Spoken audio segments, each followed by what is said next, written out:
So I mean, yeah, because my favourite thing that my favourite thing we've talked about before I'd even got here was when I emailed you and said I don't know that much about what your job is, and you replied, "I wish more interviewers."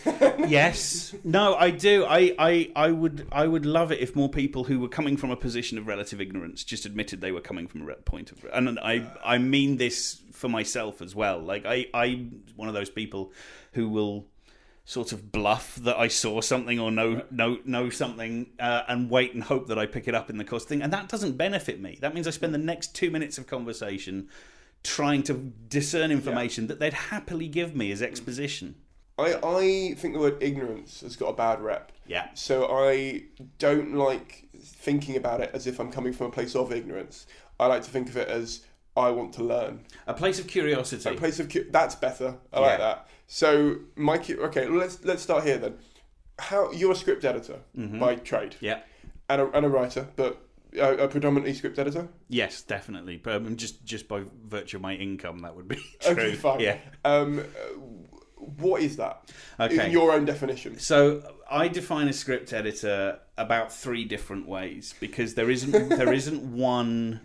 It's a title that covers a multitude of sins. It's the same in the same way that producer does. Frankly, there are producers who oversaw something for the channel. There are producers who dealt with the budget on a day-to-day basis. There are producers whose input is wholly creative or mostly creative and not very much to do with the money at all. There's such a set of levels to that. So once upon a time I tweeted this thing, and now I've decided to saddle myself with it permanently as how I will describe this. So there's 3 kinds of script editor in the world, very broadly speaking. There's a conduit, and the conduit script editor is the one who ferries feedback backwards and forwards. Like if you work on Doctors, you've got to get who's available and what soap opera stories are happening that week to the writer. When the writer delivers the draft, you've got to get that writer to the right producers, and then they will do feedback and changes and suggestions, and you have to ferry those notes back. There's a lot of admin that goes with that job, which is not to say it's a not creative job, because depending on the show and depending on whatever, there is absolutely a, do you want to kind of maybe try it in this vein or this vein, or this is more the kind of show that we make, but still you're ferrying someone else's vision back to the writer. We are this kind of show, not this is the kind of script I want you to write because I want the show to be this. So it's this kind of constant back and forth of information and opinion and getting the writer's take back to the production. So it's kind of a conduit role. It's very admin-y. It's very kind of, we have to deal with this soap element. We have to have this story running through. So you need to get from this plot point to this plot point. I kind of like that. As a writer, I did 1 episode of Doctors, and you get those, we need to get this person to be dating this guy by the end of the episode. So she's got to meet him and something cool's got to happen. And think that's nice. That's a nice little challenge for you. Make that interesting. Conduits. There's contributors, which are very typical in comedy, I think, more than anywhere else. And that's happening slightly less now. But there was a time when you wanted somebody else to come in and put a load more jokes in the script, but you also didn't want to give them a writer credit. And the way to kind of duck around that is to say, well, they script edited the show. They did feedback and they did thoughts and did the thing, but also they whacked in 50 jokes and I picked the ones that I liked and kept them. It's a contributor role. It's contributing to the writing. These days, actually, you look at like the credits for Miranda have additional writers' credits at the end. They do kind of nudge things in that direction. And the one season that I script edited. I didn't do a lot of pitching in for jokes. I was story, structure, character. And that's the third type. That's the consultant. That's what I do, the script consultant, where what you are is a script editor who sees what the writer is trying to do, and your job is to get them to the best version of the thing they're already trying to write. It's not to come in with somebody else's vision or your own and say it should be this. It's not to pad it up with gags and extra bits just to keep it busy and fun and whatever. It's to go, I see what you're trying to do there. That payoff is to that thing that you set up earlier. The problem is nobody noticed that we set that thing up. So let's get that rollicking. Let's have a scene in the middle that winds that up and makes it louder in the mix so that people remember it, so that when it hits at the end, you go, oh, of course. Structure, character work, making sure that people know where a character is coming from, why they do a thing that they do, because comedy tends to work best when your feet are firmly planted and you know what's going on. If you know that someone is super cocky when he goes to chat up a woman, you could anticipate a certain kind of action and response. Oh, he's too cocky. The problem is he's not that attractive when he's cocky. I see what the problem's going to be. And so the first lines can get you laughing, as opposed to he says 5 things and you go, what is his approach here? What's his deal? If you're still asking questions, you're not laughing. If you're still getting exposition from dialogue, you're probably not laughing at the dialogue. So yeah, that's the script editor that I am, the script consultant that I am. I don't really care what you call it. We've just called it script editor. Back in the day, script editor for Doctor Who was almost the showrunner job, was almost you pick who you want to come in and write episodes, you tell them what sort of stories you want them to write in consultation with the producer, and that will start to define who's writing the show and how the style is, and the script editor would do rewrites over the top in the same way that Russell T and Stephen Moffat have done now. It's a very catch-all kind of term, but now we do have a showrunners, and we're kind of executive producer showrunners. We know what that is, so that's not a script editor for sure. And in fact, the script edit, as I understand it, the script editing on Doctor Who, the people who have that credit, much more the conduit job, you know. So they've got the same credit as Robert Holmes and whoever, the best script editors Doctor Who ever had, who were really defining the tone of the show. That's definitely not what the script editors on the show are doing now. It's a very catch-all term. Hello, and welcome to the Ask Your Industry podcast, episode 60. My name's Simon Caine, and for those of you new to the show, this is the podcast where I interview the most influential people from the worlds of stand-up, comedy, radio, TV, and today, script editing. Andrew Ellard is the script editor of choice by people like Doug Naylor and Graham Lineham, and has worked on many, many TV shows, including The It Crowd, Miranda, Red Dwarf.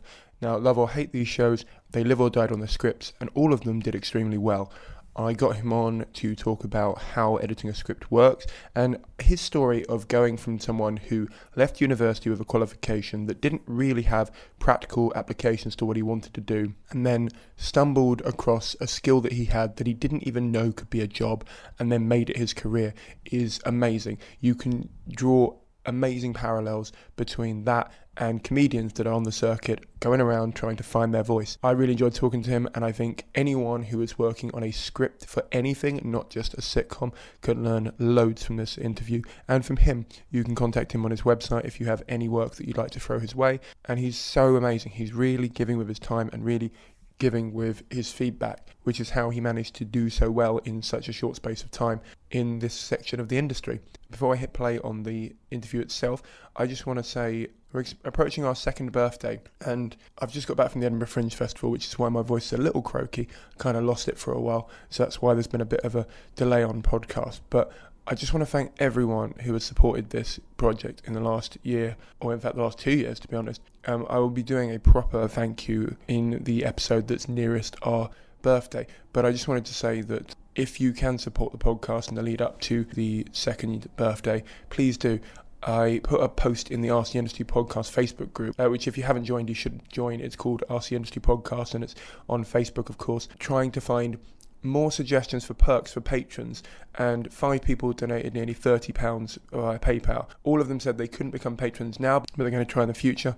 So don't feel like you have to, but if you have been listening for a while, it would be awesome if you could contribute. By our 2nd birthday, I'd like to get the patronage up so I can invest money into the Smart Podcast Player, which is like a WordPress plugin that allows you to type in a tag or type in something you're looking for, and it will make you a playlist of past pods that are related to what you're looking for. So if you're looking at learning about the Edinburgh Fringe, you can type in Edinburgh Fringe and it'll give you a playlist of those, and you can download them and play them in whatever order you want. It's just a really useful little device. Problem is, it's a subscription-based tool, and I don't really have the money to do it right now. But if we can get the patronage up, I'm definitely going to invest in something like that to help out new listeners, but also old listeners who maybe want to find a little playlist of stuff for a new project they've got coming up. So if you can help with that, please do.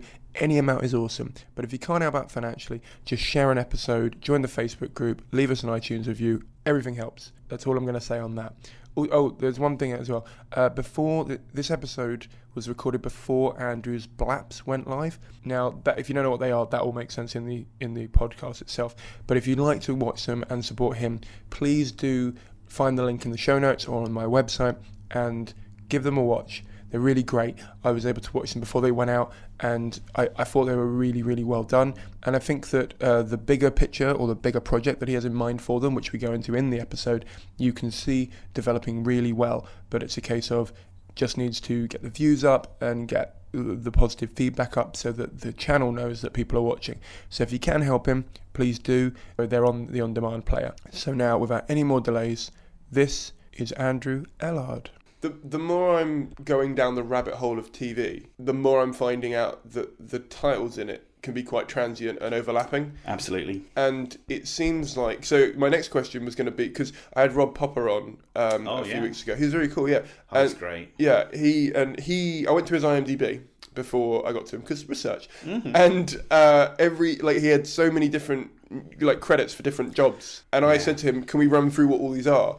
And all of them seemed pretty similar, except some people wanted to credit him as a script editor or a script consultant or whatever. Yeah. And it's sort of like, do you think, because in comedy, as in stand-up and stuff, you sort of are your own editor and director, and people sort of half know what that is. Mm-hmm. Do you think titles are becoming less relevant, or do you think people just know what you do, and so necessarily we don't have to look at credits as such? I don't think people have the faintest clue what gets done by who on a production, but I think everyone in TV knows. Right. I think the reason I get work at all is because people recommend me, and that's, oh man, are you having that kind of problem? Well, you should get Andrew in, because he'll really help get you through that. You couldn't tell that from looking at the credits, because apart from anything else, who knows whether that script was in really good shape and I screwed it up, whether that script was going to be good, whether I gave notes or not, or whether that script was a disaster and I gave notes and it got better, or whether I gave notes, they ignored them and it stayed bad. There's no way from watching the final product to know what that is.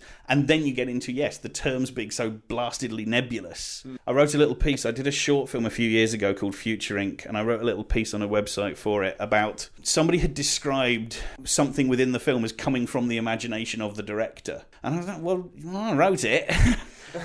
and it was a really positive review, and it's like, well, who am I to get snotty about a good review? Get snotty about the bad ones if you must, but really, it niggles at me. And that's the what's the word? The auteur system, the auteur theory, which has now come to mean the director is definitely the author of this thing. Which that you go into film, you go into TV to collaborate. That's the weird thing for me is so when people come up to the end of my debut hour that I'm touring at the moment, people say, oh, it was a really good show and stuff, really well done, or stuff like that. Not always, but most of the time. And you sort of feel like you should sort of go, do I have 5 minutes to tell you all the people that helped with this? Do you know what I mean? Yeah. Because just because I'm the one on stage, doesn't mean that I haven't had help with a punchline, or I haven't been given a bit of feedback here, or someone hasn't sat me down and gone, by the way, this is funny, but not for the reason you think it is. You know what I mean? And so you've had to deliver it slightly differently, and that kind of thing. And it winds me up as well, because you sort of think everyone should be getting credit, not just the person who. It's like someone said to me the other day, they watched John Oliver as well. And they said, oh, he's really funny, he puts that thing together really well. And I'm like, do you have any idea the number of people? And it's difficult because, of course, if you hired people to come up with good things for you and let them through the gate, like you were the gatekeeper of good content, bad content, or in your case, what stuff goes into your show, that's down to you on some level. Yeah, of course, that's executive producing, that's show running, that's whatever, that's the ultimate ownership. But it's so difficult. And writers get screwed with movies when they talk about movies. Writers get blamed for the mistakes, and it's like, I had 5 scenes that covered all the questions that you think of things missing from the film, and then they shot the scenes and dumped them.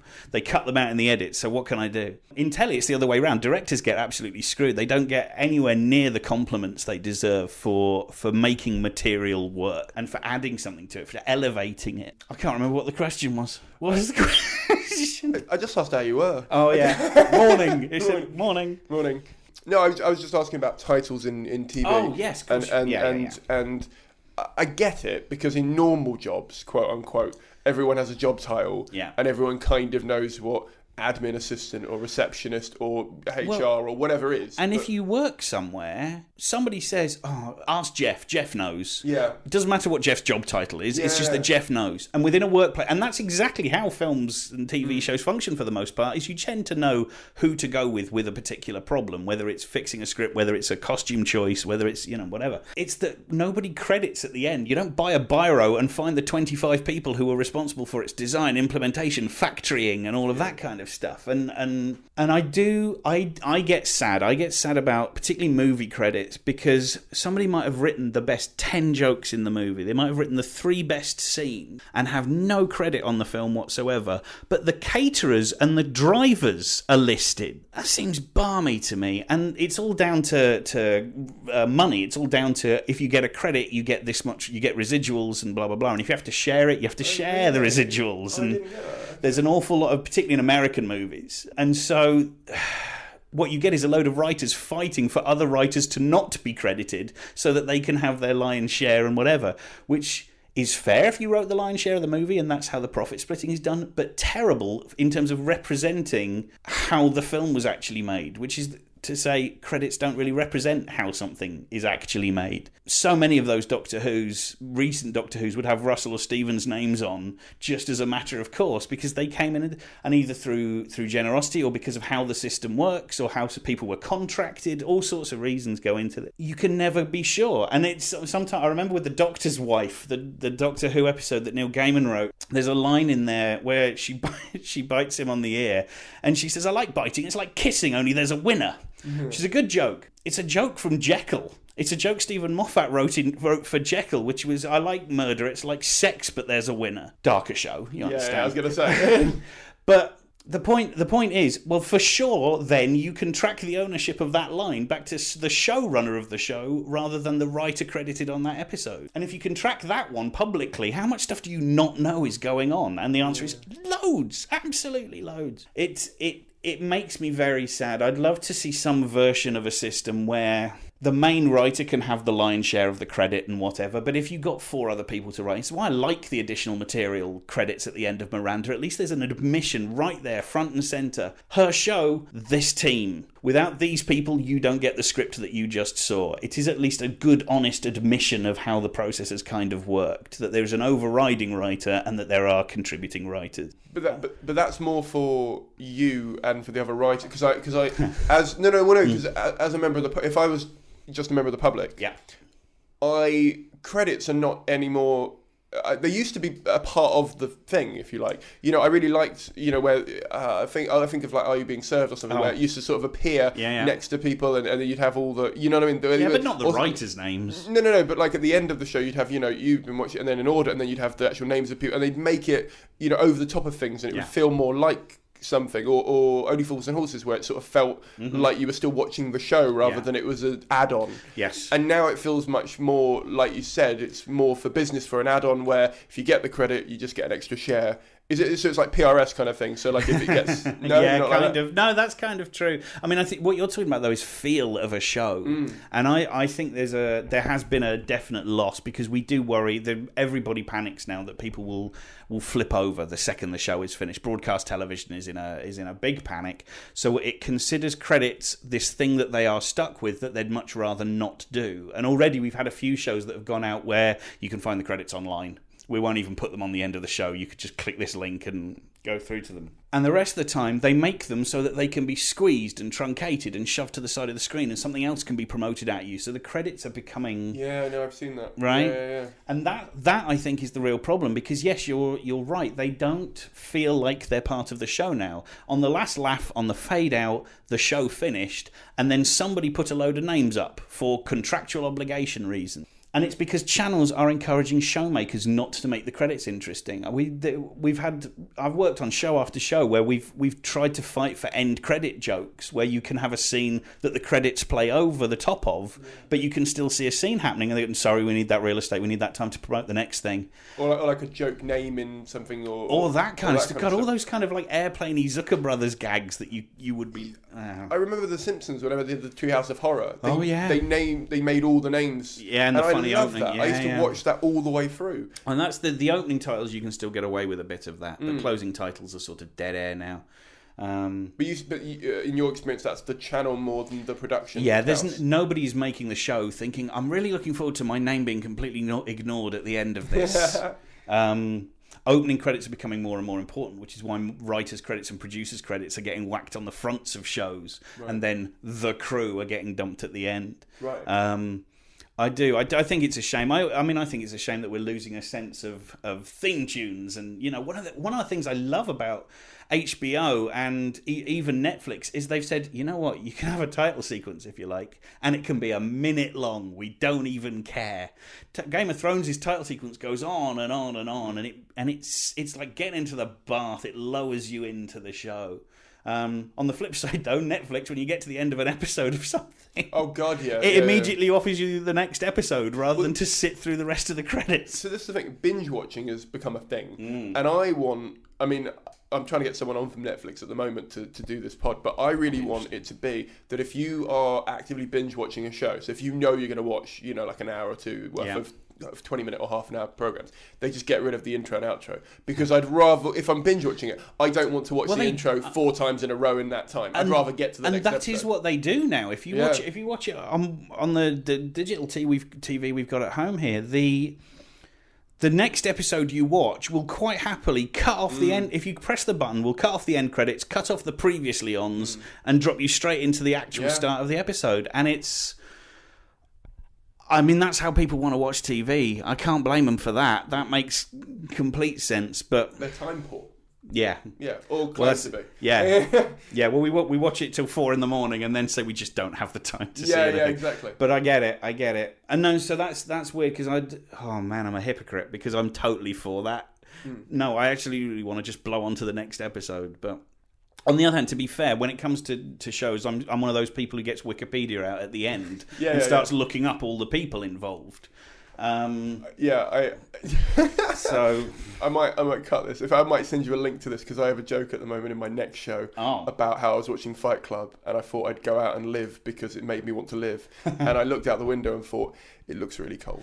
Like, and then I watched to the end of the film, and then I just googled what Helen Bonham Carter's up to.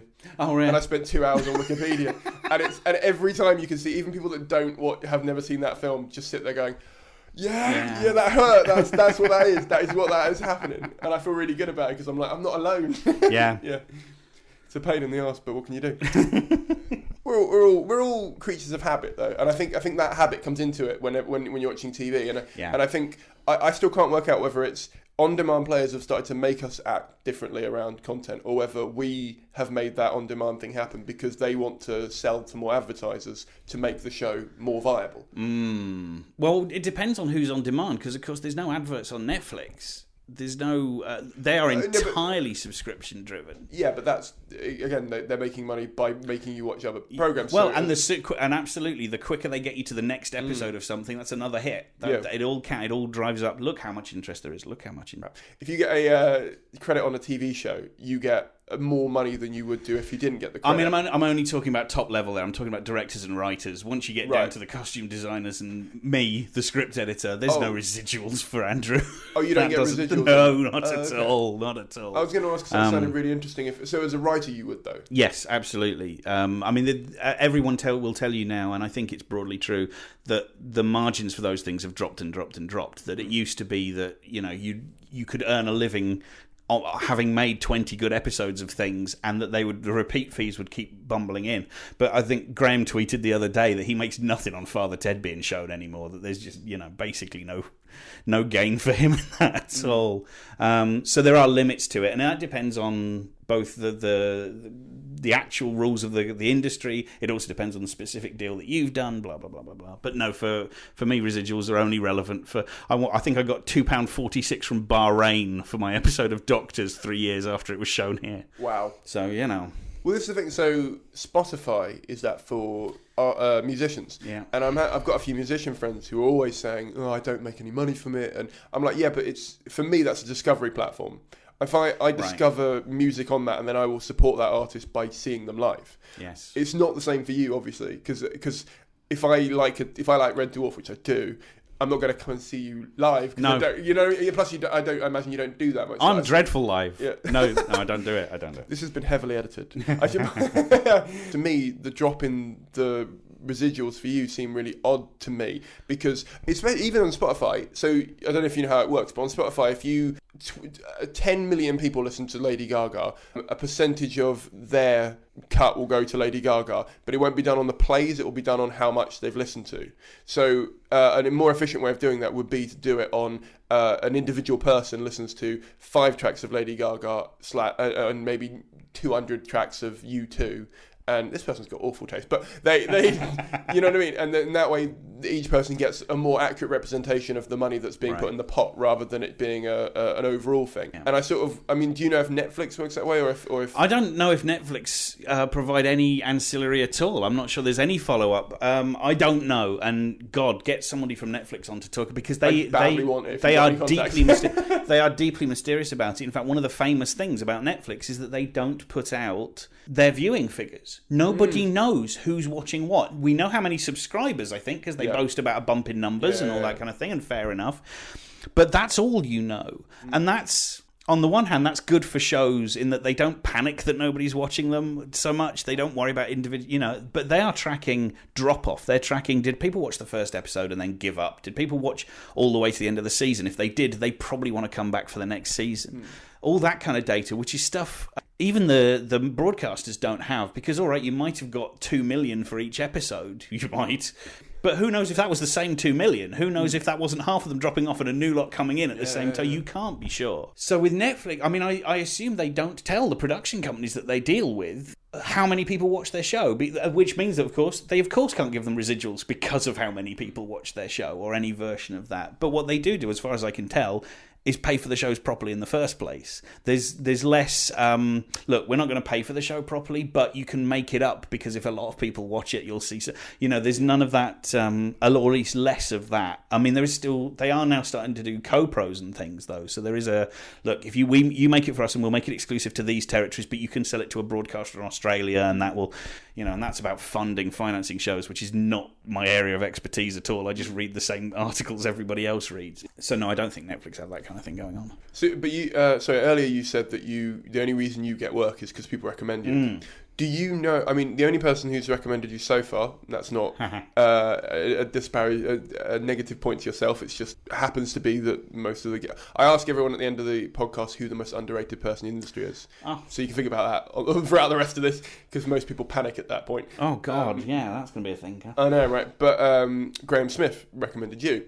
And I just find it interesting. I mean, do you know what people say about you when they recommend you? You know what? I know what people say when they recommend me. I don't know what people say when they warn people off working with me. And that's that'd be the one you want to know. That's the one I really want to know. I had somebody sent me a note twice now, actually. I've had people say to me, Jessica Hines has been really kind about you when we were talking about her writing of Up the Women. I did a day on Up the Women. I just came in and helped to kind of get some structural sense going on, so that she'd be kind of equipped for the next set of rewrites. And we just kind of ploughed through the 3 episodes that she had really hard and fast. But she scribbled like a demon. Took notes. I've never heard from her since. But apparently she's telling people how good that experience was, and I'm desperately flattered by that. On the other hand, hire me. Yeah. No, I mean, that's the thing, is you don't know. You get a kind of sense of what people are saying about you, because I do tend to ask when I get a new job. I say, who recommended me? And sometimes often it will be Graham Linehan, sometimes it'll be Doug Naylor, sometimes it'll be who else, Julia Davis or somebody. People will say, oh, you should maybe try Andrew, just to get you over this hump, just to help solve that problem. Which is all to the good. But what I don't know is when people are saying, you know what, we worked together for a while, but I did the pilot of Vic and Bob's sitcom House of Fools, and I'm desperately proud of how that came out, because they had a script, and it basically needed one fix. There were lots of little things to do, but they basically needed one fix, which was to get the plot rollicking along. They had a lot of scenes where characters would come in, introduce themselves, be really funny, and then leave, and that would keep happening. And eventually they'd remember, oh, we have to do a plot at some point, though. And the plot that we'd sort of flimsily mentioned at the start would finally kick in, kind of 20 pages in. And it's like, all you have to do is have that plot going on, and then characters arrive. They can do kind of the same things, but at least now it's, I need to get this person out of my house, or I can ask this person about the television that I haven't got that I need to, because we need a television, because the date I have involves us watching Conan Conan on the TV. And that one fix really made that pilot motor. And I sat with Bob for a meeting, and then he said, just email me your kind of broad thoughts on how sitcoms should. It'd be really useful just to have kind of a list that we can apply. And it's like, well, I don't have a list, but there are some basic fundamentals that everybody gets wrong, so let's get those down. Emailed him that, did the pilot, and then they went to series, and I think he just went, well, I've got a list of how to make the sitcom work. I kind of don't need Andrew anymore. And fair enough, let's spend the money on the show. So I didn't work on the rest of the series. And then I saw some comment on some bloody forum somewhere saying, well, clearly Bob didn't like Andrew Ellard. And I think, well, he recommended me on my website. They've been very good about me since, and the company have hired me for another job subsequently. So I think I'm probably okay with them. But who knows? Yeah. Maybe he sat there going, he made himself such a pain in the ass on the set. You have no idea. I don't know. But you'd like to assume everybody was basically being pragmatic. Yeah. That tends to be the reason almost everything happens, is time and money and efficiency. Like, we can send the scripts to Andrew, but since we already know what we want to do with them, he'll just be telling us something we already know. Well, then you don't need me. Come to me when you're stuck. You don't come to me when you're absolutely fine and you don't need any help. That's just an extra amount of time that you're wasting sending me a script, waiting for the notes to come back. Well, so you've named quite big people in the last couple of minutes. Name dropped. Terribly. I hate saying that, because the thing is, I think name dropping only works when you know the name, and as a result, I'm not going to assume everyone knows the names that you've just said. Yeah. Because that's not fair to everyone. No, quite right. But I know all of them. Right. So well played. But my question was going to be, when you first started out as freelancing, let's go from there rather than when you first started out. Or we can go back further if you let's want start to. the freelance bump. That's good. Well, let me tell you the question, then we'll see where it would work better. I know I move my hands a lot. I don't know. It's not. This is the best bit about I'm the fact hypnotised by this hand. People can't see it at home, but it's you've got 3 ties and a watch on it, so everything's dangling. It's properly distracting. There could be somebody coming up behind me to kill me, and I wouldn't know. It's all going to plan then. Because you finished the series, no one's going to pick. No. So I'm going to put the hand down.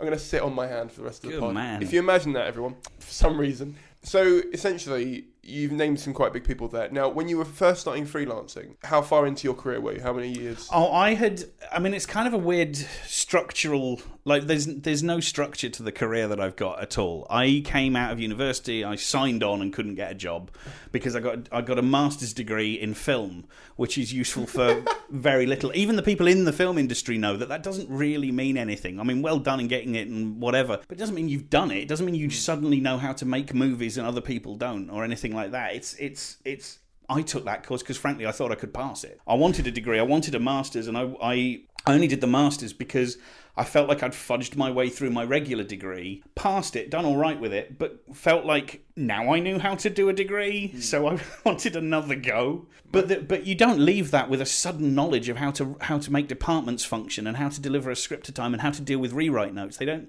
teach enough of those kind of useful fundamentals.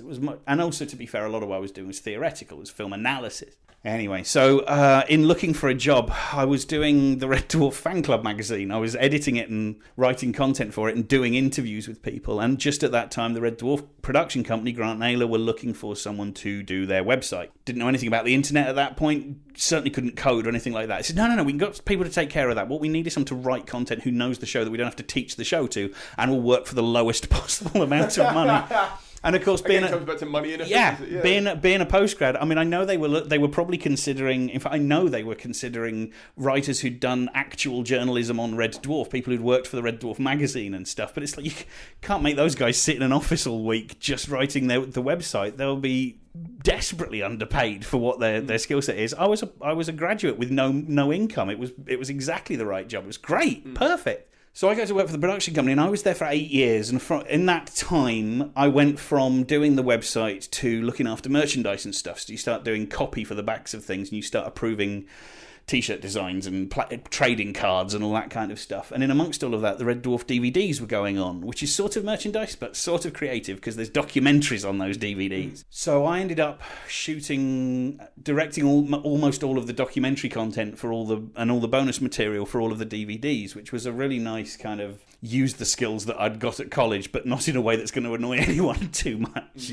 not coming in. You can't come in and swoop and say, I'm going to make this DVD documentary. It's hard to be arrogant about about that. Nobody's broadcasting it on TV. Got to the end of doing all of those. The Red Dwarf movie, which had been promised, unfortunately hadn't materialised. There was money crashes. There was all kinds of things going on that made that not happen. But one of the things that had happened while I was there was Doug had sent me the movie script, a draft of the movie script, and said, just let me know what you think. Because he thought you had a fan in the office. And I was a fan in the office, but I was a movie dork as well. And I kind of gave some feedback about how, I don't know, by the middle it's kind of sagging, but this bit's really good. And if you move that over there and think... Now, remember, Rimmer's motivation for that was this, which seems to have changed by this scene. And I just got this thing back going, these are great. These are the best notes I've ever had. And I didn't even know giving notes on a script was a thing. Like, film school had not even made me think that was a thing where useful feedback on a script happened. So I wrote him some more notes, this time being a lot more candid, because I was so nervous, given the guy who co-created the show. I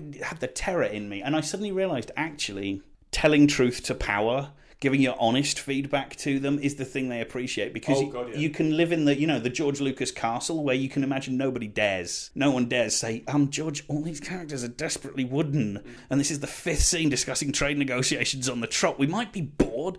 Instead, there's a real kind of... If you can point out to people where the things aren't quite working or how they could be made to work better anyway, in a way that makes them feel like either it was their idea in the first place, or even, you probably had that idea and you dropped it, so actually if you can pick it up and reinsert it there, or even just in a way that makes them go, oh man, I want to go back to that draft now, because if I can change that scene and that scene, I can do this brilliant payoff. Encouraging better ideas and ideas that you never gave them, that they suddenly come up with for the third act, that because you suggested a tweak to the second act suddenly become... If you can be useful to people that way, and candid, but candid in a proactive way, candid in a way that doesn't say you got this wrong, but I see what you're going for here, and maybe this is the way to make it work. Nothing prescriptive, nothing insert this and you'll be fine, but could insert this, could try this, could try that. Offer some options, offer some routes. Graham called it the roadmap for the rewrite, and I think that's really good. You know what your destination is, but which paths are you going to take there?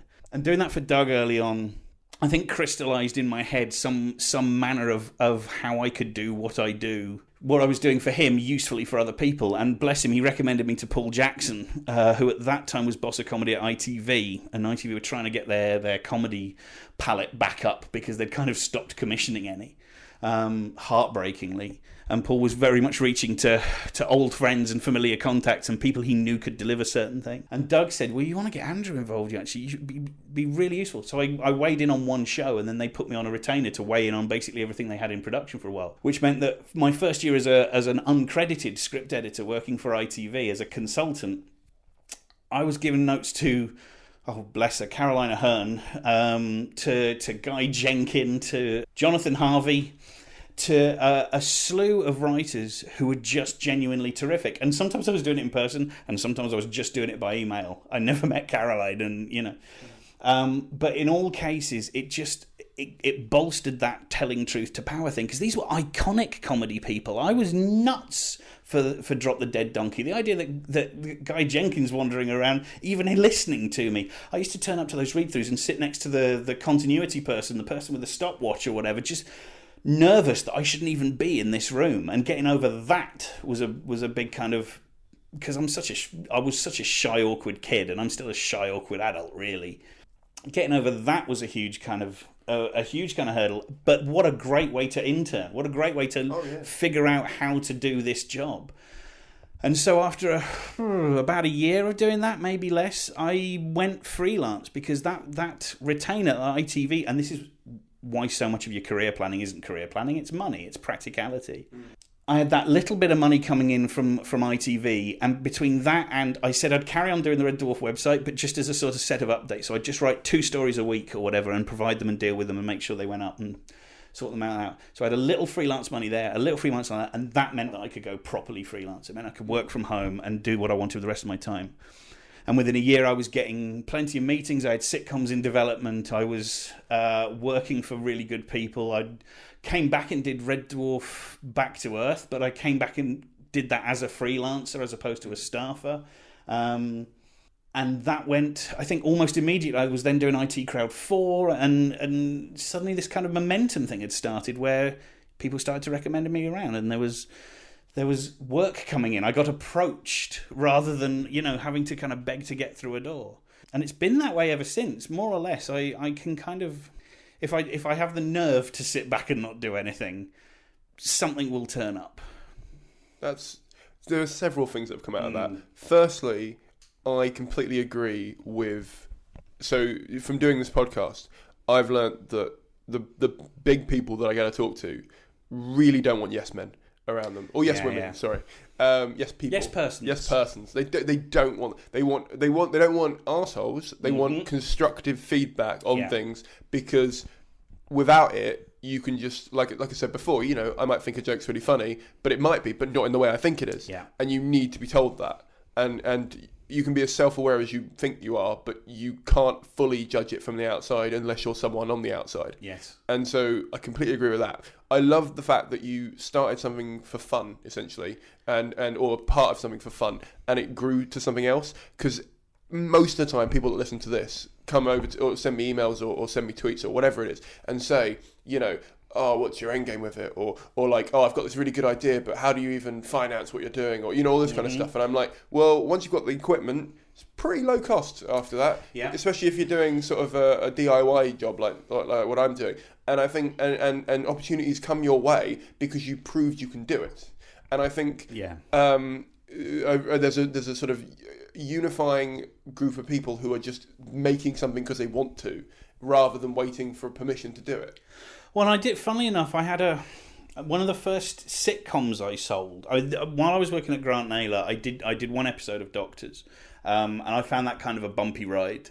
So mutually agreed, never went back. But I realised I didn't want to do soap drama kind of stuff, which is what I was absolutely certain I wanted to do when I left university, because it seemed like that's where regular work would come from, because they make a lot of episodes of those things. And at the time I had kind of a knack for dialogue. I'd had some nice feedback from BBC people about stuff that I'd written. And it seemed like a good niche for me. But actually, it turns out that I loved comedy as a viewer, and really what I wanted to be doing was writing that. So I wrote a sitcom pilot about a house share thing that was actually going on with me at the time. I was sharing with somebody who people would always assume me and her were a couple, and we weren't. And the problem is, as we became better and better friends, it only seemed more that way, because you start to talk the same and all those. Anyway, so I wanted to do a little sitcom about that, and I sold it. I sold it to a production company. They had it for however long. We did some development, we did some extra documents for it, some pitches. I guess they pitched it around.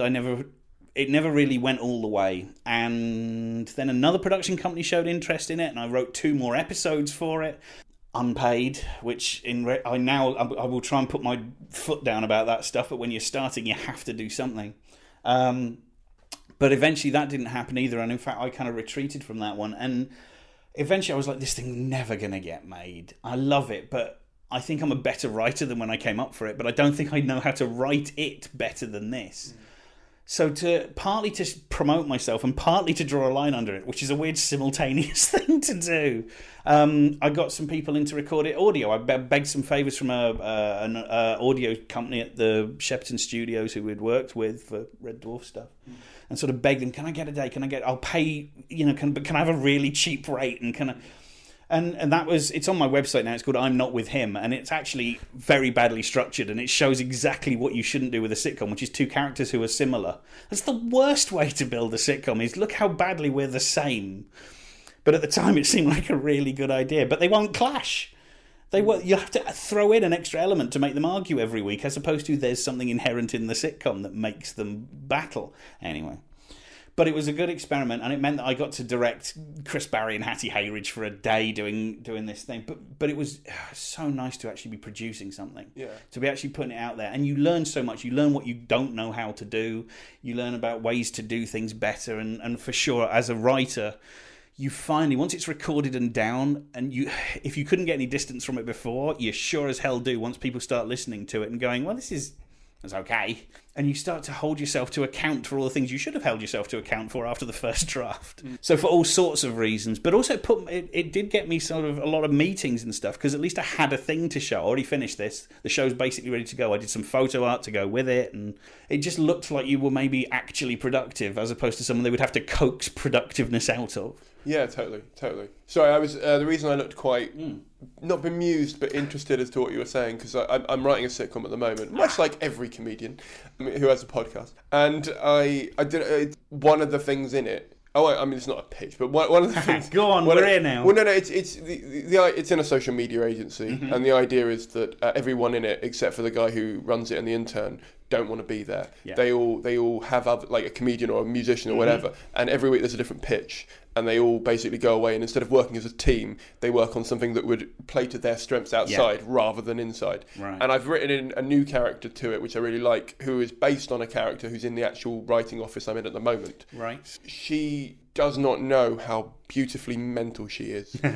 She's amazing, and I can't even describe it. She keeps accidentally implying we're like she's dating people in the office, even though she's married. So like she'll randomly. So like the other week she asked me to do my timesheets, and I was like, "Why?" And she goes, "It's important to me. Why won't you?" And I was like, "Are you serious?" Like it's just love. I know. Right. It's amazing. So I've started writing these conversations online, and I've started writing fake conversations and posting them online. Yeah, sorry, some of them are fake. I've had to write for her, because otherwise, how am I going to write her as a character? I'm hoping there's not that much crossover between the people that listen to this and that. But whatever. But it's no one seems to have noticed the difference between the two. Right. And I was thinking about what you were saying when it's conflict, because we're very similar in the sense that we both have an agenda in a conversation when we're talking. Yeah. But we're both very different people. That's fine. That's fine. No. I mean, if you have actually, Andrew, we've wandered so far from whatever this question originally was. Okay, the original, no. I'm here now. I'm sticking my flag in it. You put your flag down. Go on. So I do have a thing about how people say that comedy comes from conflict, and I always think it's an overstatement. And you'll have heard me say this on other things before, quite possibly. Comedy doesn't come from conflict. Comedy comes from difference. Conflict comes from difference. Yep. The friends in Friends are friends. They're not in constant conflict over everything. Sometimes Ross and Rachel get on, and sometimes they don't. Sometimes Ross and Monica are affable brother and sister friends, and sometimes they're a nightmare to each other. These things go in cycles and loops depending on story demands and whatever, but as long as they look at situations differently, and that's where your example is really useful. I'm talking about two characters who are really proactive and are going after things.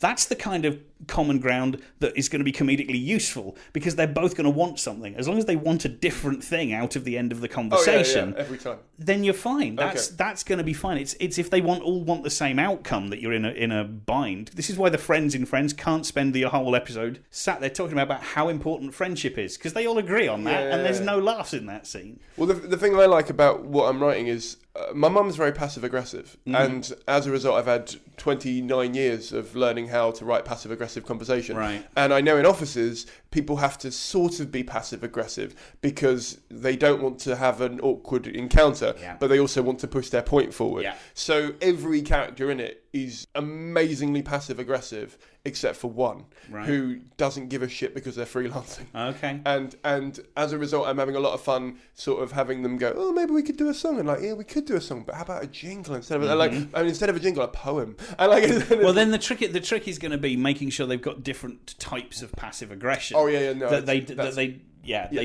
aren't all yes buts, because there's passive aggressive, which is I'm actually the most positive person in the room. You're hearing my negativity, but I'm not giving it. And there are people who are blunt, but it's still a strategic bluntness.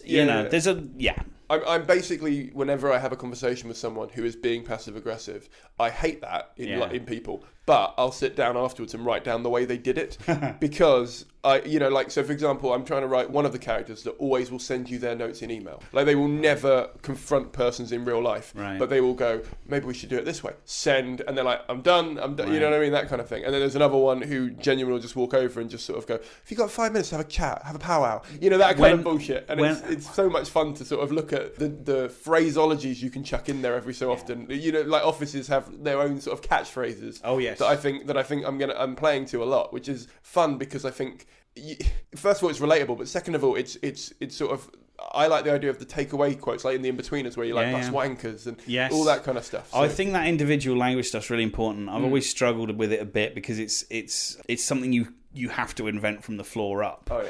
I just did a set of Blaps for Channel 4, which I've suddenly... Hang on. He's getting to see some No. exclusive content. Cut this out. Cut this out. I don't want this in the thing. It makes me look such an amateur. Yeah, but it's me that looks like the amateur. I'm the editor.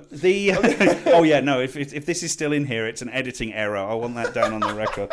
What makes you think that's not getting cut? Oh, fuck. Painted myself into a comedy. The power. Oh. Just going to leave it all in. Don't, you bastard. I just did some Blaps for Channel 4, and one of the conversations we had on the set on the day was whether the phrase "big phone" was going to be a problem, because we had a character come through the front door, and he's looking for the house phone, right, the corded main phone for the house. So he asked for the big phone, and I thought, well, that's just a bit of house language that's evolved. One day, because your cell phone's tiny and the house phone is relative, even if it's a cordless, is of a relative size, or it's just something like it's the main phone, it's the big phone. So I figured there's a history to that language. And somebody did say to me, "But will people know what we're talking about? Like, it isn't." And it's like, not yet, but they'll know when he gets handed it what it means. And as long as that's like, you don't have to be. If I'm not doing a joke with big phone, which I wasn't, it was just a bit of language that felt true. If it was a punchline, if it relied on you knowing what that was for a gag, fair enough. But this wasn't that. This was about starting some exposition. He asked for the big phone. He goes rummaging around looking for the big phone. Where's your normal phone? Oh, so it won't be his cell phone. It must be the... Audiences' minds work at such a fast pace. They're so used to receiving information. They'll tally that all together. There's no confusion there. But you do panic about it. Well, people going to understand? Or at least other people panic about it. With that one, I was kind of feeling confident, but you never know. And as soon as someone asks, you go, maybe I'm wrong. Maybe this... Anyway. So that kind of language, that evolved language, that gives you a place that you go, nobody else quite talks like that. This is a language that belongs to that house. Really lovely. I love when that stuff can work. So part of my day job, I told you before we started, it's in social media. When I'm doing the consultancy stuff, generally what they'll do is they'll bring me in at around the stage where they've got it all signed off by the client and they're pretty much ready to go and start creating it. However, they have had a panic moment where they're like, does this make sense? So they'll bring me in and they'll go, or they'll bring someone like me in and go, right, we've got this idea for an app that does this. Does it make sense? And I'll go, it does, but you've had too many meetings and it only makes sense internally because you've spent an hour talking to me about it, and no one's going to sit down for an hour and watch this to get the idea of it. Let's dumb it down because it's too many, and like they'll have like 5 barriers to entry or click-throughs or whatever. Right. And I'll be like, right, you need to get rid of 4 of those, if not 5, because no one's going to want to click through, even in Jurassic Park, he didn't want to go through all the doors to get to the thing, you know what I mean? He just wanted to get to the fucking office. There is a thing about lubricating the way in for people, to let them glide towards your content as like content. As adults, we should all be aware of this. Quite right too. Smooth on entry. Oh God, what have I done? There is absolutely that, and then that's why. Sorry, in my head I went, "That's what she said," and then I went, "I'm better than that. I'm better than that. Come on." You know what though? What you've done is the I'm I know. where you get to do the joke and then pretend that you're hi Ricky. That's how. That's how I'm better than that. Yeah. It's different. It's different from actually doing racist jokes or sexist jokes. If you just say I never, I wouldn't touch that with a barge pole.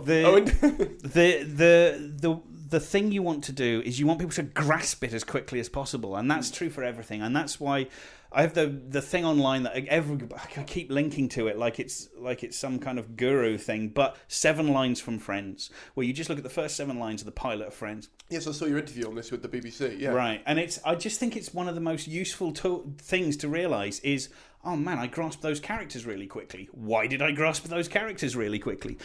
If your comedy starts out and 15 minutes, we get to the commercial break and you still don't know who anybody is quite, like, is he angry or is he just angry now? Is he a sad person or is he just sad about this breakup?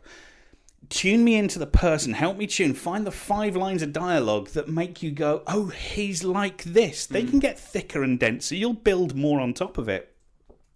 But it's so important to know how the world works, how the characters work, and who they are. And that's really what rewriting your pilot is all about, is if you can do it right, everybody's tuned in by the end of the first scene, which means the second scene you can actually be the show instead of, hi everyone, I need to let you know what the show is today. Yeah. The less intro you have to do, the less heavy lifting you have to do at the front, the more you can reduce that stuff and force it back to be the first 3 minutes and then move on. Well, one of the I swear this isn't about me, but it kind of is. One of the favourite things I've written about this so far is literally a cold opening. It just drops you straight in to a conversation with two people, and I tell you nothing about them. You just have to get it from the conversation, and then I'm going to do the intro, and then I'm going to introduce them. Good. And I loved writing that, because it meant that, because I hate starting writing something anyway, because it was always the start of a show, like my debut show. I had to get that in previews by just going over and over it and getting bored of the opening joke that I had,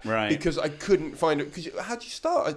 I've got no reason to talk to you. You've got no reason to be. I'm an unknown comedian. You know what I mean? So I hated that. So I thought, just write it and see how it comes out. And I wrote it, and I rewrote it, and then I rewrote it, and after about 5 times it came out, and I was like, oh, I like that. I'm going to keep that as it is, and just go from there, because I think if they're bored after 30 seconds of hearing these two characters talk, they're not going to watch the rest of it anyway.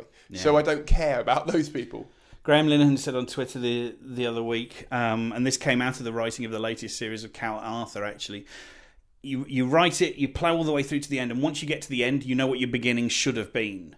Yes. You go, that's the result I wanted. Yes. Well, now the beginning can be on that subject, because I didn't even know this episode was about that when I started writing the episode. That's the thing that annoys. So a lot of my friends are doing Edinburgh this year, and they've signed up in like December, January time, and obviously that means you have to have all your stuff ready, but you don't have any jokes. Yeah. And I'm really loving that I'm doing next year, not this year, because it means that I'm now, and I've started writing it from the middle, and I'm working it forward, and I've sort of now got an idea of what I'm going to do at the start and the callback to the end. And it feels so much more fluid than the first show I wrote, which was literally unconnected jokes that I had to make a narrative work around, and then write a big punchline at the end and set it up at the start. And because that joke doesn't really come into it for the rest of the, you know what I mean? It sort of it didn't feel artificial to me, and I know that audiences don't necessarily care, but to me I was like, I feel like I can do this better, and so it feels more like I'm being professional about it by starting in the middle every time and working forward.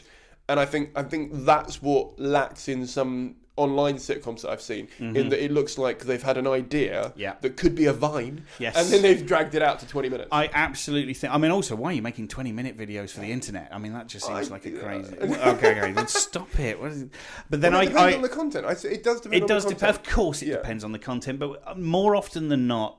And it is a discipline thing. It is an experience and practice thing. More often than not, you see people writing a 5-minute scene that should be 1.5 minutes, but they fell in love with the riffs all the characters were doing. And then I get so many people saying something like, well, what about the royal family? They're just sat there talking. And it's like, yeah, but watch the ebb and flow of the power relationships in those conversations. Watch as people find agendas and push them and then get pushed back. And there is a story where everyone can try and write, they just sit down and chat and that's fine. I don't know how you make that entertaining, but definitely this power pushing thing is part of it, and more people are going to get that wrong than are going to get that right. If you find an outlier, if you find a comedy outlier, 50 sitcoms that say you really, really need to have a story rolling all the time, you need to keep moving, and one sitcom that says sit still, we'll just talk for a while. The lesson to take from that is not, well, then I don't have to bother learning this story stuff. I can just do the sit down and talk a while thing. No, you have to be geniuses like those guys are to do that. It's not that you can't do it. It's this, you'd better be that good. Otherwise, stories are really good fallback, because you know what? Stories can really help you get past the problem of Jimmy McGovern always said about Cracker. He found Cracker relatively easy to write because he'd built a character and built a world, and all you had to do was have a crime happen. And he knows what the next 15 scenes are, because of course they've got to investigate it. Of course Fitz has to deduce something. And of course, come the end, you have to have a thing where we catch the guy in an interesting circumstance. The genre really helps you with that. If you're looking for ways to make your writing of sitcom easier, plot is one of the easiest things you can do. And the second thing to do then is just to make sure it's not completely linear, is to make sure it's not just guy wants to date girl, keeps trying, and at the end he either does or he doesn't. That's not a plot. That's the same scene 5 times over. The two, I don't know which order to do these in, because normally it comes out in just a conversation, and we're. I'm so sorry. I've broken the flow a little bit. But the two questions are going to be: when you see a script for the first time, or out of all the scripts you've seen for the first time, what are the most common mistakes that keep cropping up? And the other question was going to be: what is obviously you're not going to have an average day, but what is an average day like? Are you working from home? Are you working from... Which one do you want me to ask you to go from? Let's do the first one. Okay. Okay, let me ask it again for the edit.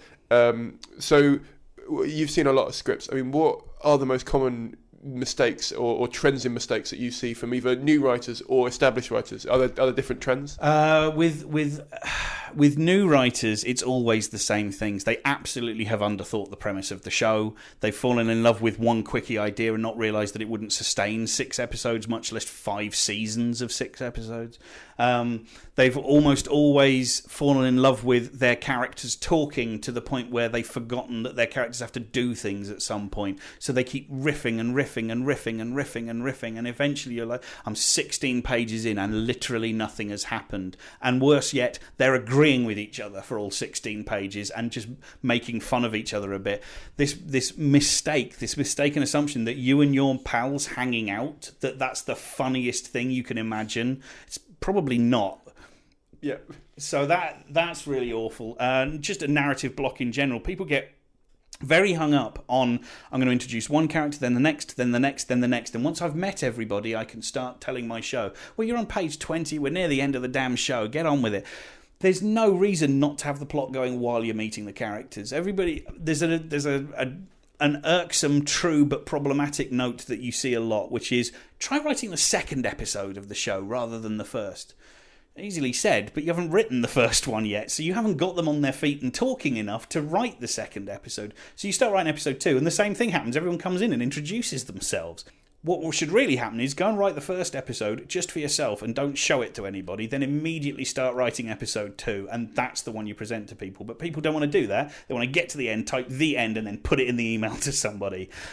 The number of first drafts, the number of things where you've gone, look, I know you know that this doesn't work. I know you can look at this objectively, and if it was a TV show you watched, you'd be going, I'm so bored, I don't get what this guy's deal is, I don't know why I care.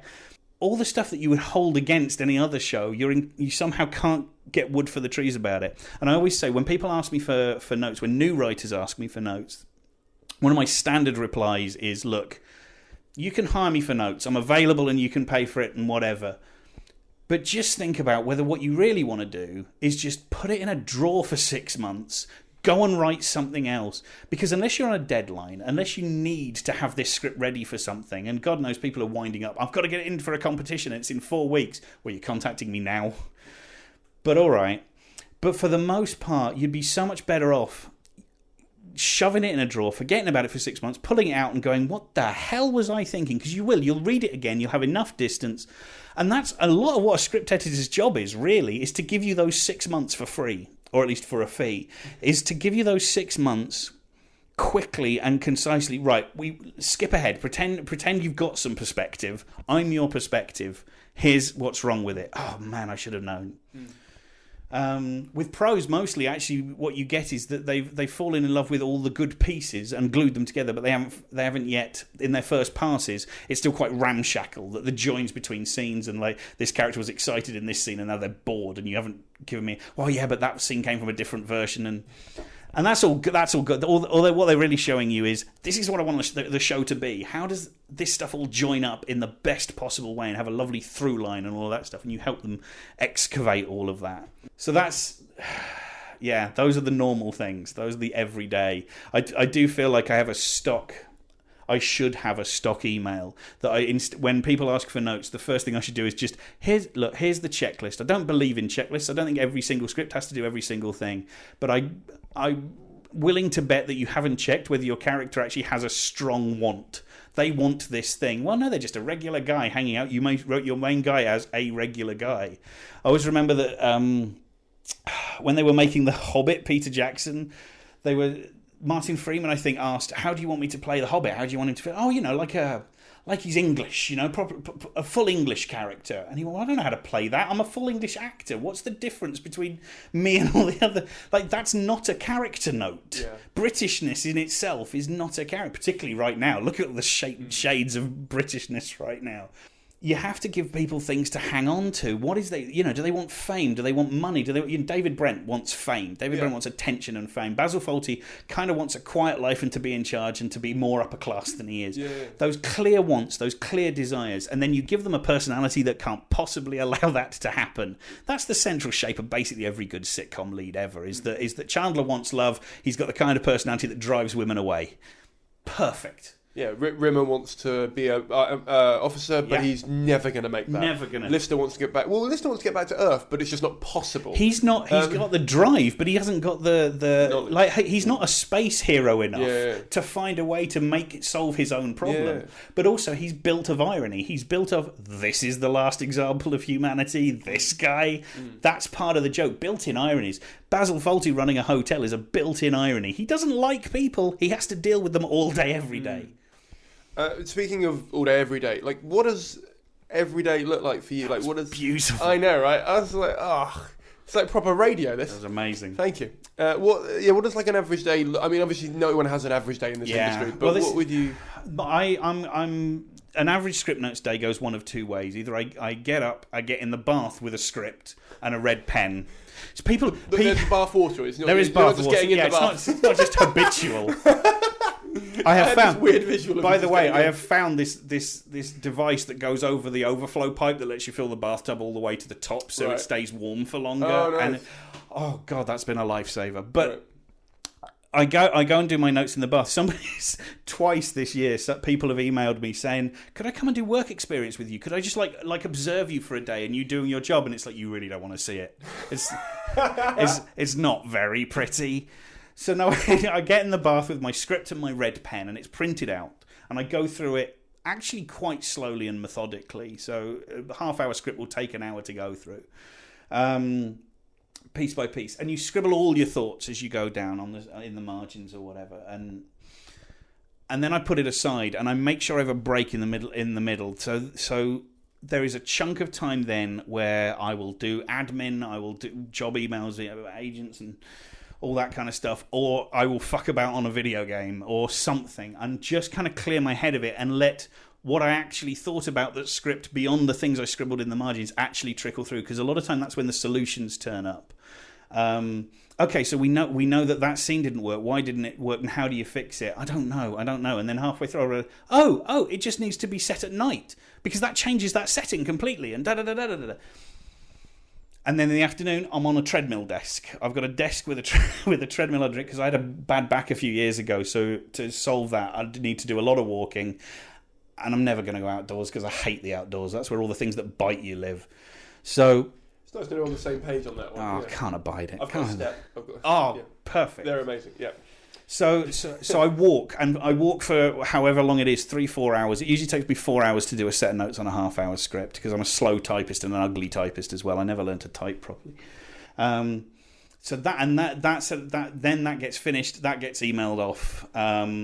Some writers prefer their notes by phone. That's fine. Then I sit there with the script and I go through it page by page with them over the phone, and they can ignore whatever. And actually, sometimes that helps you get to better ideas faster because they'll have a quick notion on the phone and pitch it to you while you're talking. But some writers really just want you to be an app. They really want you to be, let's just get your feedback so that I can let it mull for 2 days. But also so I can reread it and look at it again and go, actually, yeah, he said that didn't. So that's a normal day, relatively. Or there's the days that I go into town and do kind of the same thing, which is that I've been given a script, I've read it the night before. Sorry, in my head, they have like a bar. Oh, they've got, yeah. Oh, if only. Could you imagine? Well, if I were ever king of television, the huge ornate bathtub that people come hither. I've strategically placed the flannel. You're fine.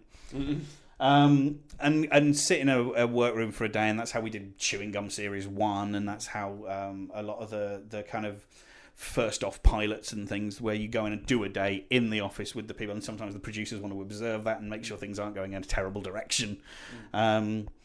Those are the normal days. The days that aren't normal are my writing days, because I've kind of painted myself into this corner now where I can earn a living all year script editing, and there's stuff I really, really want to write.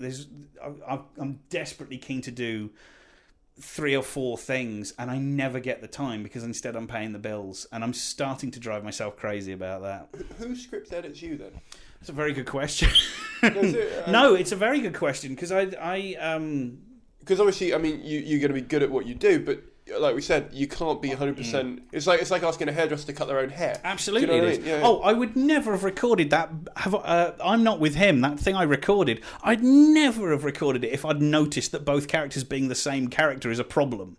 Like, why wouldn't I have? That was on my desk for a long time, and it's because people offered to buy it. It's because people were interested in developing it. So you go, well, it must work then. No, it's just a good starting point. It must work is a very big question.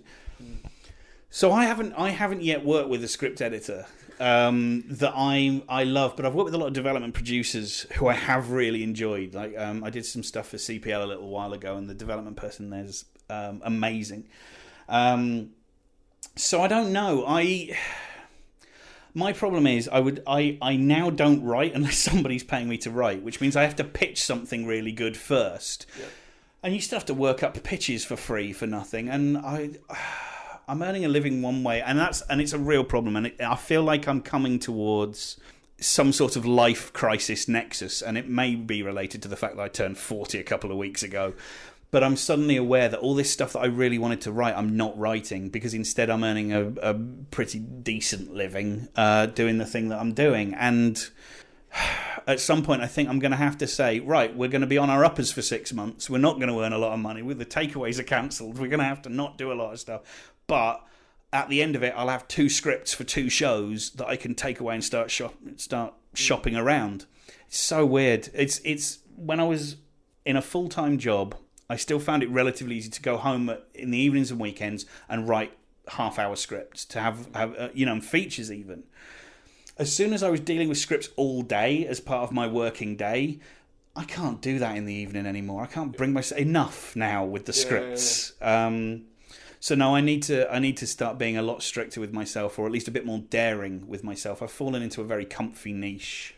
Yeah, I have a similar issue in that my day job, basically I write jokes for Twitter for different brands. Yes. And as a result, my tweet output has dropped because, first of all, I've written enough for other people that I don't want to write anymore. Of course. And second of all, also, most of my best stuff someone's bought. Yes. And then you've got the downside of I just want to go home and read someone else's. See, short term it's really good for you, but long term you can feel yourself eroding your own. But for me, it's helped in the sense that I now really, like I said, I write the stuff for the different mediums. So I write for Twitter in a certain way.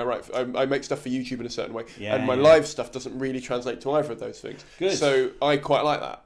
So it means that's why I'm struggling a bit with a DVD record at the moment, because I want a copy of it that I can sell and that I can put online and do like a calling card. Yeah. But the only way I've come around to do that is I'm doing a 1-take shot in August. So it's going to be literally one camera recording me for the whole way through, no cuts, no edits. So if something dies, it dies. Right. And it will just be and it's going to be on a chair at the back, so it's like you're in the audience. Right. And that's the best I've come up with. That means that it hopefully will be as close to you being in it as possible. I tell you what, finding divisions between those things is an interesting, because I'm kicking around more drama ideas than I used to, because everybody thinks of me as a sitcom, and I love sitcom. It's still my favourite form of television. But actually, I'm wondering maybe if I was writing drama and script editing sitcom, maybe that would be a division enough, because I wouldn't be ploughing looking for joke situations, funny outcomes to things. Yeah.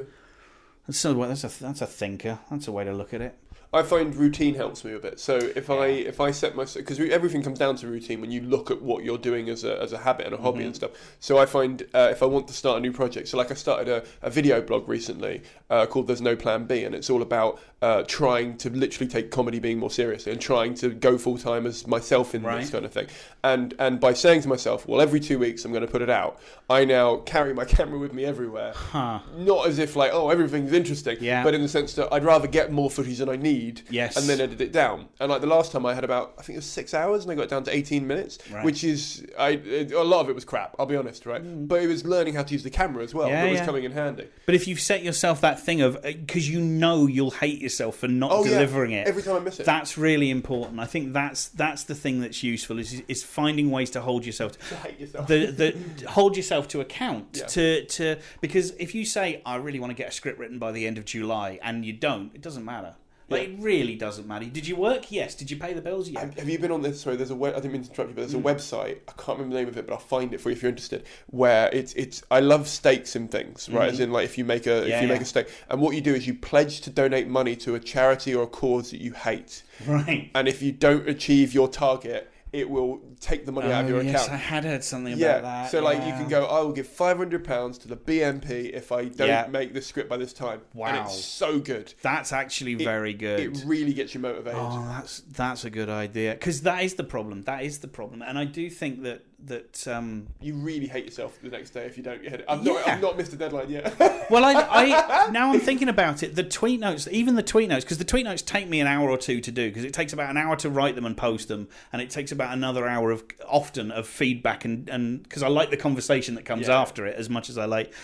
Oh, that's another thing, actually, by the way. I'm not doing tweet notes at the moment because Twitter's dead. It's only talking about Brexit. It's so... And reasonably, it's angry because we've... got 3 good jokes out of that, I'll have you know. Right. 3. I'm not sure it was worth it. I'm not sure the price was worth paying. It wasn't worth it. Do you know I go up now and I say, you know, I've written 3 really good jokes because that's the only growth area of the industry at the moment. But you're being paid less to produce them. Oh, yeah. I'm aware of the irony. Your income is worth less than it used to be. But you've got to adjust, haven't you? To the media. It's a very upsetting set of circumstances. Oh, God, I hate it.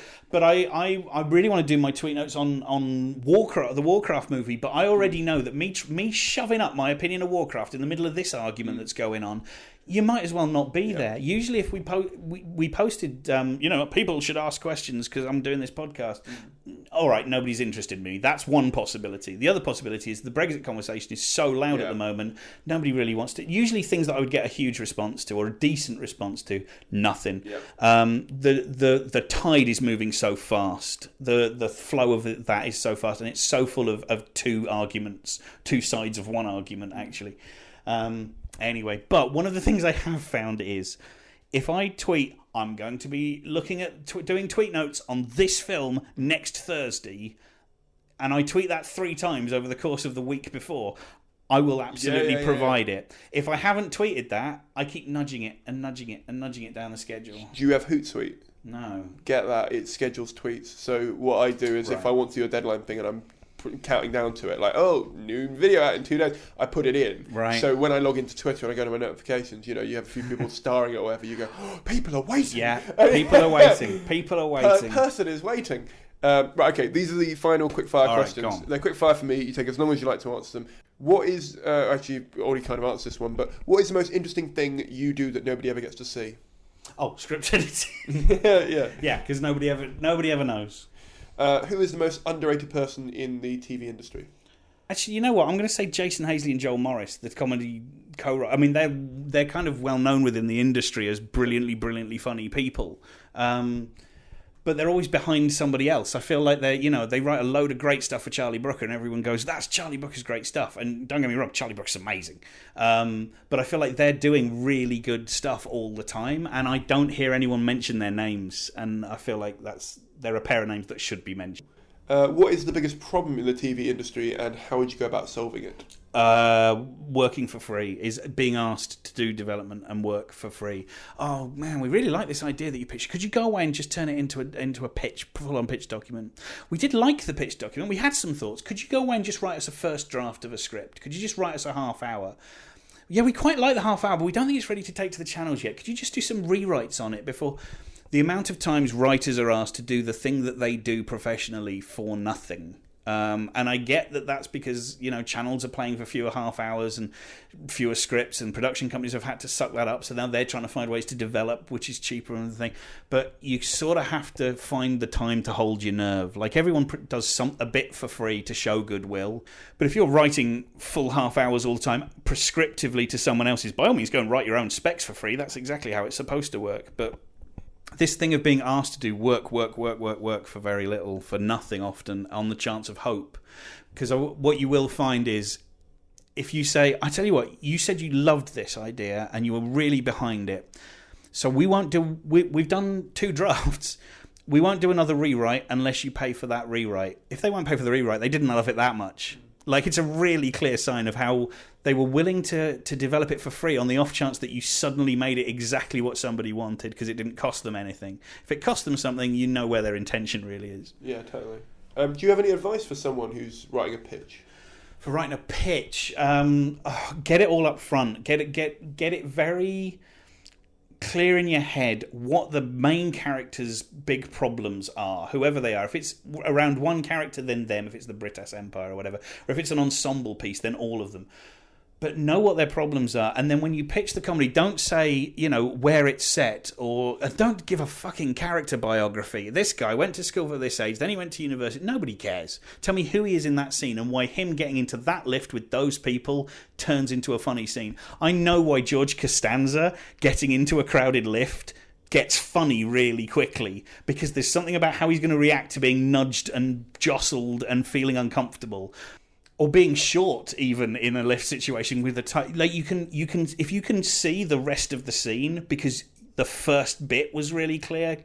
If you give me George Costanza in 2 lines and then say, so he gets in this lift and they're already smiling, set up and payoff. I mean, that's how these things work. Expectation, grasping it really quickly. Don't give me setting. Don't tell me that the local flea market is a really cool setting for a sitcom. Tell me why this person being in a flea market is funny and would generate story after story after story. Come and watch my holiday videos. Come and watch my family photographs. Come on. No, I've got a TV show we've made up. Come and watch that. Well, now, but you owe me now. Now that I've watched your Blaps, you've got to give me script notes on my... God damn it. Oh, I walked into that one. Oh, no, right. Let's be serious. So yeah. I've watched all... There are 3. Are there going to be more or just 3? That's 3. The 3 Blaps that we've done in the hopes that it will encourage people to think there's a show in that. Right. And in terms of... So how did I even... how did they even come about? Well, the show was created. The initial idea for Outsiders was come up with by Beth and Gorman, who had this great idea. I imagine you know Beth because Dave Gorman's wife. Yeah. I don't know her, but she's a brilliant and creative mind, and she came up with this idea of, well, what if you could get comics from not the UK and lock them in a flat together and do an improv comedy? Well, the problem with that is they won't come up with a plot. They will sit there and do jokes at each other or whatever, and you need some formal structure around that to make it a show. So she brought me on, and then she actually went. She had a baby, so we moved. Anne Henry took over as producer, and Anne's amazing, and she's the one who found this particular cast and put it together. So we've got these amazing people in it. We interviewed more people than are in the show, because what you were looking for was personalities who would clash, who would basically hand you a sitcom ready-made with a caricatured version of who they actually are. One of the questions we ended up finding really useful was, what exactly is wrong with you? And if Jamali knows, he quite likes to chuck a hand grenade into the conversation just to see what happens. Well, that's a useful trait for the guy who's on the sofa probably not paying the proper rent. Everyone's got a little bugbear and they all come up with different ways of approaching this version of who they are and how far removed it is from them. Like Mae Martin's come in with her character's called Min. She's the only one who's not using her own name for the character, and it's because her character's just a little bit further away from who she is. Yeah, I really like. It's gonna be a weird edit. Yeah, I know their on-stage persona and I know their backstage persona enough that I feel like, particularly Jamali and Sophie. Yeah. They're being themselves in a way that I think a lot of comedians would love to be in a sitcom, because it means they, it comes naturally to them and it looks. And from my point of view, one of the reasons we brought them in to have these conversations about who they were and what was wrong with them, and also what they wanted to do performance-wise, to find out how they would clash and how that would give us a show that really functioned. Underneath all of that, though, is my entirely selfish desire to have a staff of really good writers, because what this essentially is, because it's improvised, but it's also led by written down scripts, because we make this kind of the best example we've been able to come up with is if Mike Leigh did a sitcom, because we rehearse them all, workshop it all with stories that I've already given them. So there's prescribed story direction. They go off and then that goes off on tangents, story directions you wouldn't have expected, blah, blah, blah, blah. But also some stuff stays exactly on point. And you take all of the stuff that we had a live transcriber getting it all down on paper. So I would take all of the transcripts back, hours and hours of transcripts,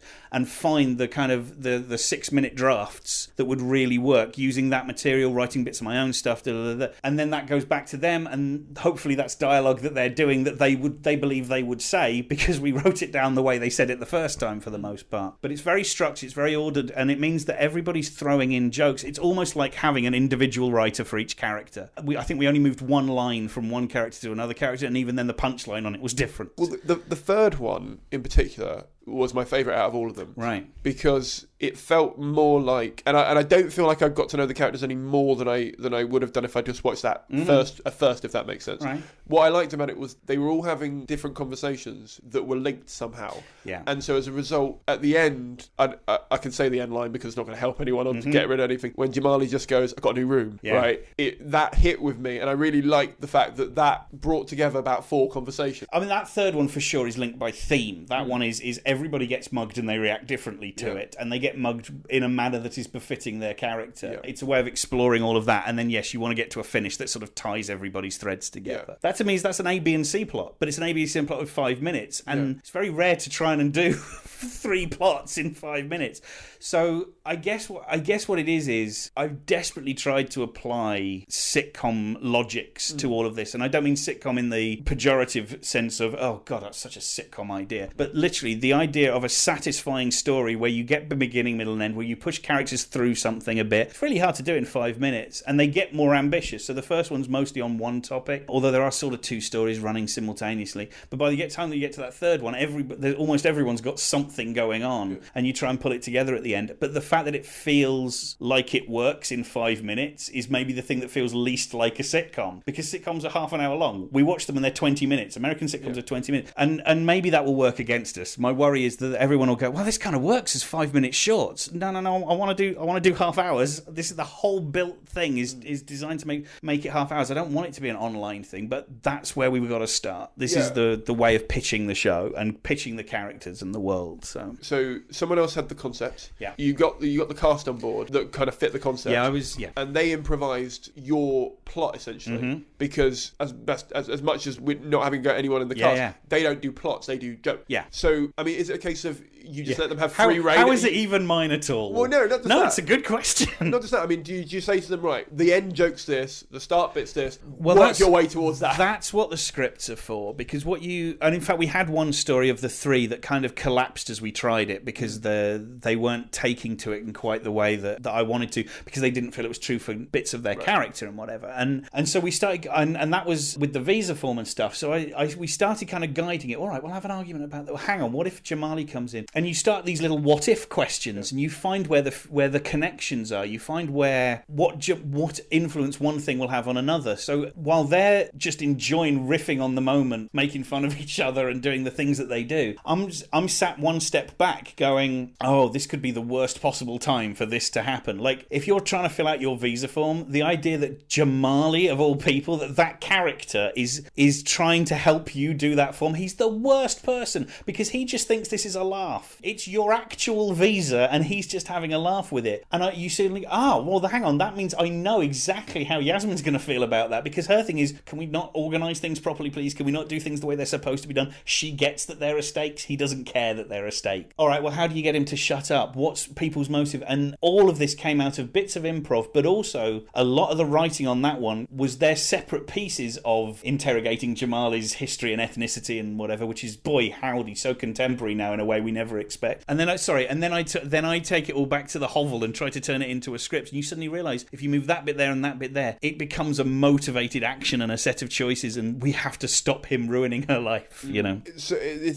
sounds like you said, it's sort of a writing, it's a sketch writing flow to what you're doing, because you're sort of letting everyone have their own input, but at the same token, you've got veto over it in case it doesn't quite work. And I think that's the only way you get anything down ever, is that somebody's got to have a kind of overriding perspective on the whole thing. And that's what I was hired to do, is to make sure it had stories, make sure that the character dynamics were good. It's why when we cast it, I was involved with the casting, because there's no point just slinging 5 comics together, because 3 of them might have the same kind of vibe, or even if they're different, they might be different in ways that aren't useful. What we know is we've got characters who will definitely stand their ground, and characters who don't care and will yield to the ground, and we've got characters who are naive and childlike, and characters who are very savvy and clued in, and you what you would hope happens is any combination of these 5 characters, if you lock any 2 of them in a bathroom for an hour, something funny will come out of that dialogue. And like you were saying before, with differences in characters and their motivations, you went the other way in a way to find that, where you said, what is wrong with you? Yeah. So that you can kind of reverse engineer that in a weird way, because it means that you have them. Everyone's worst feature is their motivation in life to hide or to run away from or to... That's a great point, yeah. Do you know what I mean? Yeah, Like a lot of my stand-up, I mine the... So basically, if I feel bad about something in my life, I want to tell everyone about it so that I don't feel bad about it anymore. And I also want them not to feel bad about it anymore. So like with that Fight Club joke, I don't feel like I'm living. My new show is all about trying to look at my past to find out where I went wrong, so I can find out where I felt alive and get back to that. Yes. Right? And I think that's a very typical thing for a millennial to feel. Yeah. And someone maybe who's just turned 40. Wow.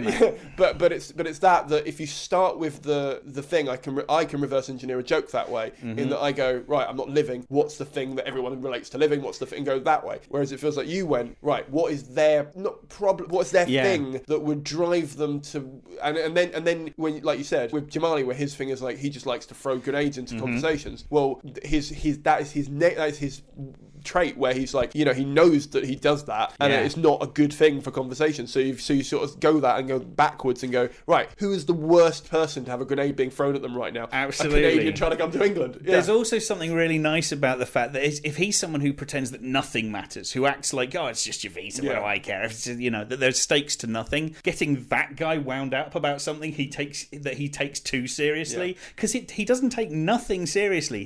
He takes the fact that, and it's such a, again, it's so uncomfortably timely, but the fact that he's the Brit that gets mistaken for a foreigner in a flat full of actual foreigners, that he actually holds that as important, and they tap into that and wind him up. It's his own, it's getting a taste of your own medicine, which is a very good old sitcom. You can see, like, from the way, because the authenticity in him, that you can see that he's had to put up with that a lot. Yeah. And that he clearly, like, and the weird thing about that for me is, especially in the current political climate, is a lot of people hold their British identity quite dear to them. And he does it in a way that you don't feel is... So in some people you see BNPS-ness to it, or you see a national pride element to it. He's not seeing, for me anyway, I didn't feel like he did it in a way that he's like proud to be British. He just wants to know that people know that's where he's from. Yeah. He doesn't care where he was born. Yeah. In terms of, like, you know, I don't care that my mum birthed me in this country, but I would be really annoyed if everyone kept saying, "You're French, right?" Yes. Do you know what I mean? Yeah, absolutely. Yeah. Absolutely. No, I love watching him. A guy who tries to get a rise out of everybody else, that they spend the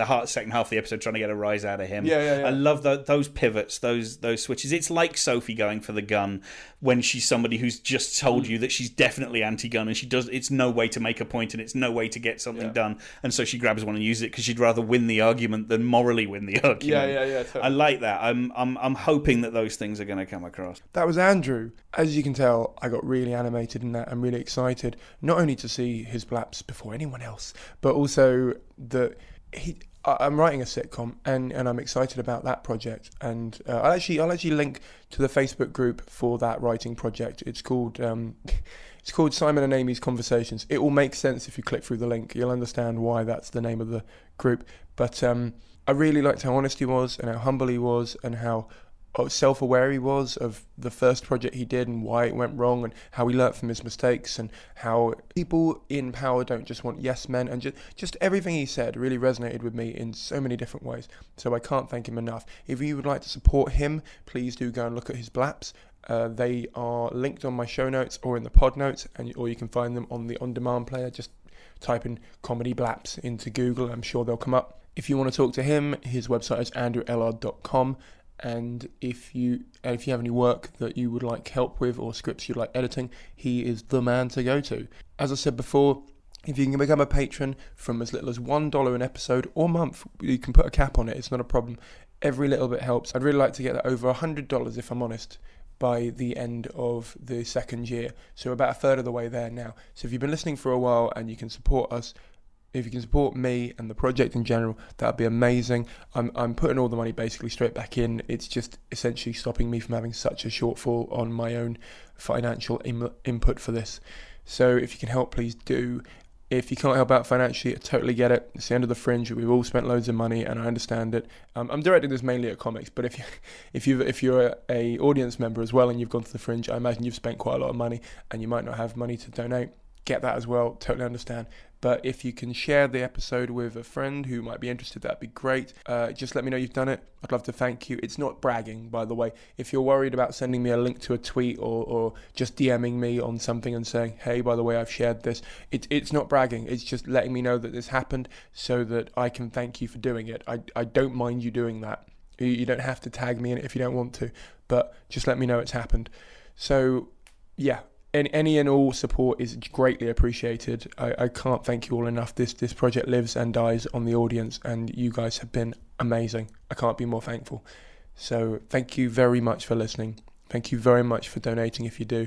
Thank you very much for supporting me, and I will see you all in about 10 days' time. Bye.